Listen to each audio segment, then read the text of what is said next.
Chapter 7. What Remains After the Song. Her last weeks were a series of smaller rooms. Visitors came like seasons, bringing oranges, knitting, and stories they had saved for better times and decided these counted.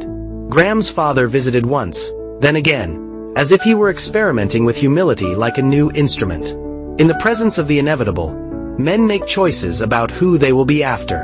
Elena grew quieter, not because she had less to say, but because life's last answers resist being spoken. She asked Graham to bring the violin.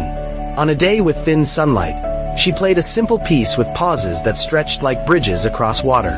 He realized then that silence was part of the melody all along. She stopped not at the final bar but half a beat before, as if to leave room for what comes next. She told him to finish school, to forgive himself for any fragment of this he had decided was his fault, to visit his father on Sundays without turning it into penance. She said he should keep their apartment for a while, even if the rooms echoed, because echoes teach courage. He promised, and for once the word promise did not feel like a risk but a rope. When the end arrived, it chose a calm hour. She exhaled as if setting down a bag at the end of a long trip. He held her hand until its temperature matched the room and then longer still. The nurses moved with practiced kindness, making space for grief to breathe. At some point the hallway clock coughed up a minute he would remember forever. Graham walked out into a city smoothed by rain. His father was waiting on the steps, hat in hand, a man stripped of his armor by weather.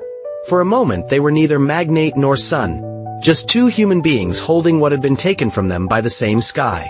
The older man began an apology that melted as it formed. Graham stopped him gently. He said there was nothing to repay.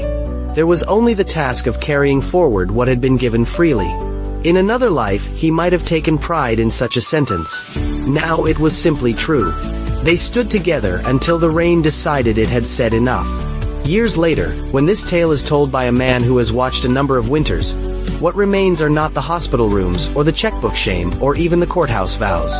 What remains is the sound of Elena's bow skating across the air the first time he heard her play, and the way two people made a home out of a small apartment and a huge intention. The rest of us do well to learn. Love does not keep score, it keeps vigil.